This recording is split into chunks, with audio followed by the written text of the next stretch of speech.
Assalamualaikum warahmatullahi wabarakatuh. Nama saya Rizkita Dewi Kuspratikno. Pada kesempatan kali ini saya akan menjelaskan tentang sholat fardu. Sholat fardu ini sangat berkaitan dengan kegiatan ibadah kita setiap harinya. Nah, penjelasan tentang sholat fardu adalah sholat fardu merupakan salah satu kewajiban seorang muslim yang telah menginjak dewasa atau balik.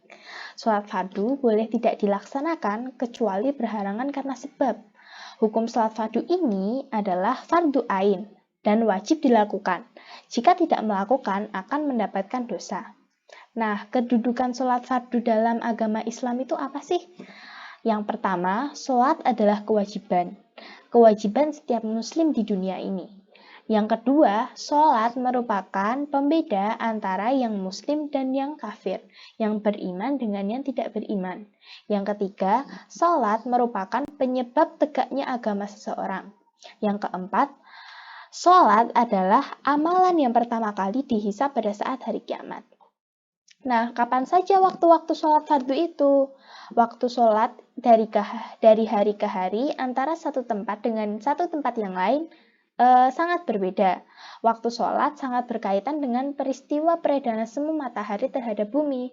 Pada dasarnya, untuk menentukan waktu sholat diperlukan letak geografis, waktu, tanggal, dan letak matahari. Urutan waktu sholat dari pagi sampai malam adalah subuh, zuhur, asar, maghrib, dan isya. Nah, subuh terdiri dari 2 rakaat. Waktu subuh diawali dari munculnya fajar shodiq, yakni cahaya putih yang melintang di ufuk timur. Waktu sholat subuh berakhir ketika terbitnya matahari. Selanjutnya adalah sholat duhur. Sholat duhur terdiri dari 4 rakaat. Waktu duhur diawali ketika matahari telah tergelincir atau condong ke arah barat dan berakhir ketika memasuki waktu asar. Nah, kapan waktu asar itu? Asar terdiri dari 4 rakaat. Waktu asar diawali jika panjang bayang-bayang benda melebihi panjang benda itu sendiri. Waktu asar berakhir dengan terbenamnya matahari. Selanjutnya adalah sholat maghrib.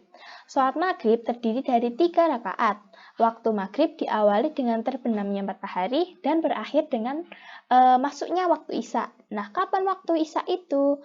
Isya terdiri dari 4 rakaat.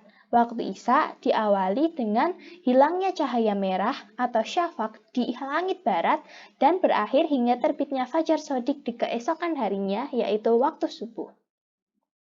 Yang selanjutnya adalah gerakan dalam sholat. Yang pertama, berdiri tegak untuk sholat. Yang kedua, mengangkat kedua tangan. Yang ketiga, gerakan sadaqah untuk sholat. Yang keempat, gerakan rukuk dalam sholat. Yang kelima, gerakan iktidal dalam sholat. Yang keenam, sujud dalam sholat. Yang ketujuh, duduk antara 2 sujud. Yang kedelapan, gerakan tasyahud awal atau tahiyat awal.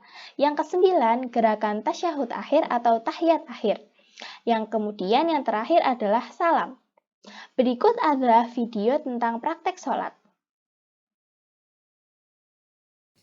Usolli fardhu subhi rak'ataini mustaqbilal qiblati ada'an lillahi ta'ala. Allah akbar.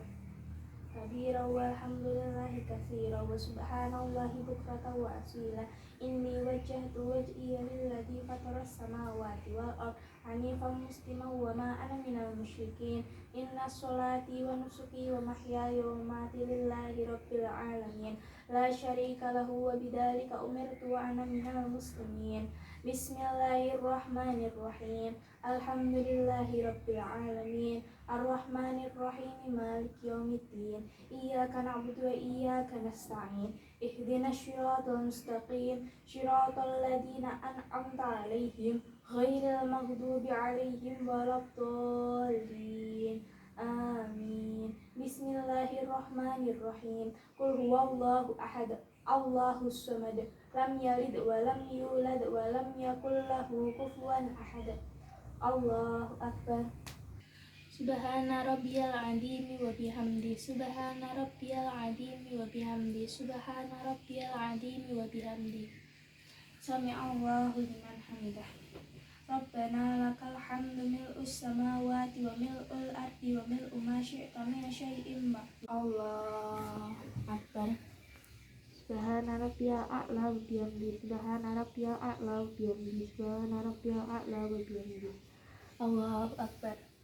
Rabbi firli warhamni wajburni warfa'ni warzuqni wahdini wa'afini wa'fu anni. Allahu Akbar. Subhana rabbiyal a'la wa bihamdi. Subhana rabbiyal a'la wa bihamdi. Subhana rabbiyal a'la wa bihamdi. Allahu Akbar.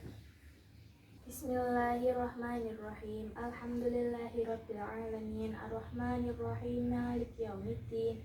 Iyyaka na'budu wa iyyaka nasta'in. Ihdinas siratal mustaqim. Siratal ladzina an'amta 'alaihim ghairil maghdubi 'alaihim waladdallin. Amin.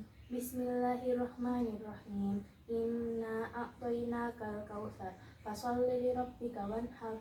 Inna syani'aka huwal abtar. Allahu Akbar.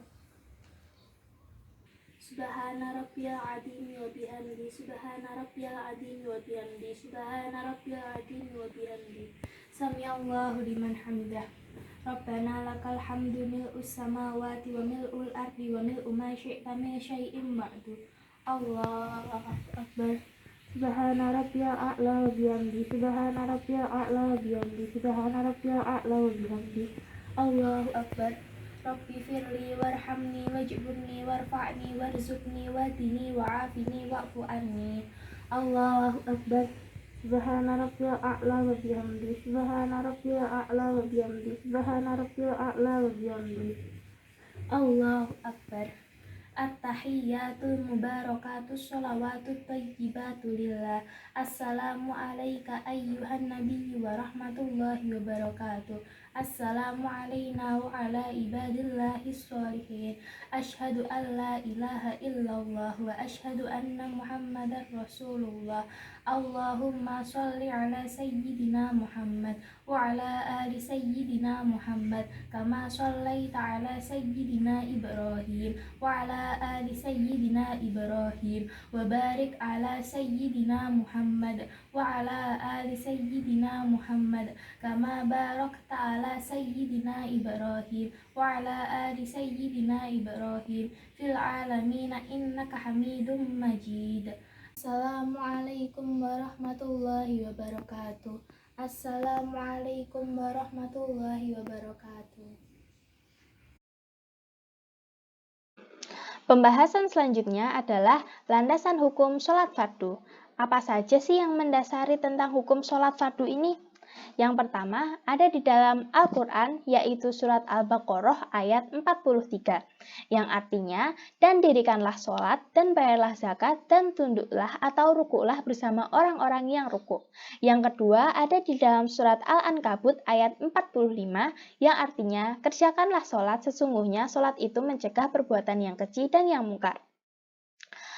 Selanjutnya adalah landasan yang berasal dari hadis, yaitu dari Abdurrahman bin Auf, Rasulullah SAW bersabda, Islam didirikan atas 5 dasar, yaitu memberi kesaksian bahwa tiada Tuhan selain Allah dan Nabi Muhammad adalah utusan Allah, mendirikan sholat, menunaikan zakat, berpuasa di bulan Ramadan, dan melaksanakan ibadah haji ke Baitullah. Hadis riwayat Imam Bukhari dan Muslim. Nah, lalu bagaimana sholatnya orang sakit? Pembahasan berikutnya adalah sholat untuk orang sakit. Penyakit merupakan sebuah cobaan yang diberikan Allah Subhanahu wa Ta'ala untuk menguji keimanan dan ketabahan seseorang. Saat kondisi sakit, kebanyakan manusia baru menyadari dosa-dosa dan melakukan tobat. Padahal penyakit juga peringatan agar kita senantiasa melakukan ibadah ketika kita masih sehat. Kriteria orang sakit dalam Islam.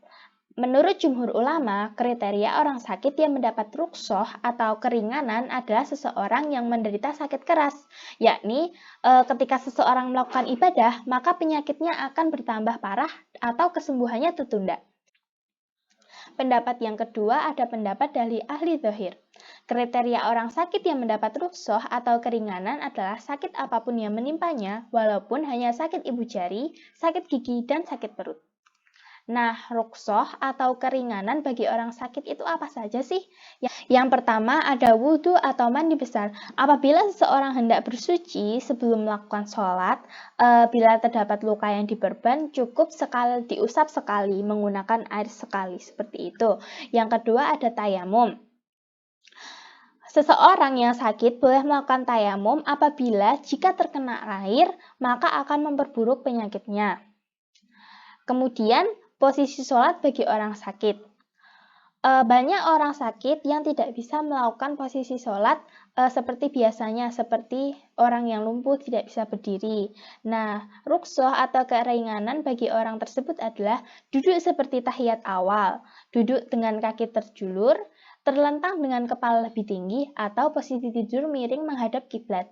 Yang keempat adalah jamak. Di sini, seseorang boleh melakukan jamak apabila dikhawatirkan tidak bisa melaksanakan sholat sesuai waktu.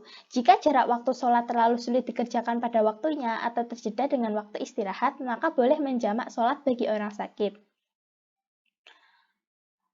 Yang terakhir adalah gugur kewajiban. Gugur kewajiban yaitu yang dimaksud bukan gugur kewajiban sholat fardunya, yaitu sholat berjamaah ke masjid dan sholat Jumat, karena dikhawatirkan akan memperburuk penyakit. Pembahasan selanjutnya adalah sholat jamak. Apa itu sholat jamak? Sholat jamak secara bahasa berasal dari bahasa Arab yaitu jam'on, yang artinya kumpul. Maksud di sini yaitu mengumpulkan dua salat yang dilaksanakan dalam satu waktu. Ya, seperti menggabungkan sholat duhur dengan sholat asar dan menggabungkan sholat maghrib dan isya, tapi dengan ketentuan atau syarat tertentu. Landasan sholat jamak ada dalam hadis yang artinya Rasulullah sendiri pernah menjamak sholatnya seperti yang diriwayatkan oleh Ibnu Umar. Dari Anas bin Malik radhiyallahu anhu, ia berkata, apabila Rasulullah SAW berangkat menuju perjalanan sebelum tergelincir matahari, beliau mengakhirkan sholat duhur ke waktu asar. Kemudian beliau berhenti untuk menjamak sholat keduanya.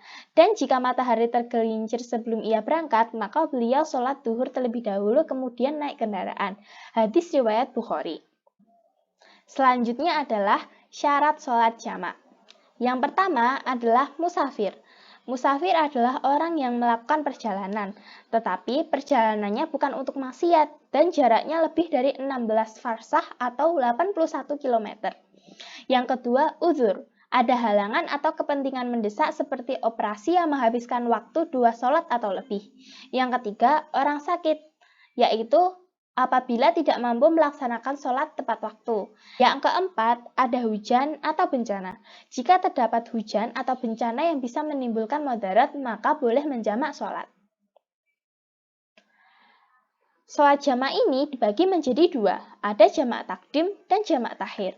Jamak takdim yaitu digabungkan atau dilaksanakan pada waktu sholat pertama, yaitu duhur dan asar, digabung dan dilaksanakan pada saat sholat duhur. Yang kedua, maghrib dan isya digabung dan dilaksanakan pada waktu sholat maghrib. Yang kedua, jamak takhir digabung dan dilaksanakan di waktu sholat yang kedua, seperti zuhur dan asar digabung dan dilaksanakan pada waktu sholat asar. Yang kedua, maghrib dan isya digabung dan dilaksanakan pada waktu sholat isya. Pembahasan selanjutnya adalah sholat qashar, yaitu meringkas sholat dari 4 rakaat menjadi 2 rakaat, namun dengan syarat yang telah ditentukan.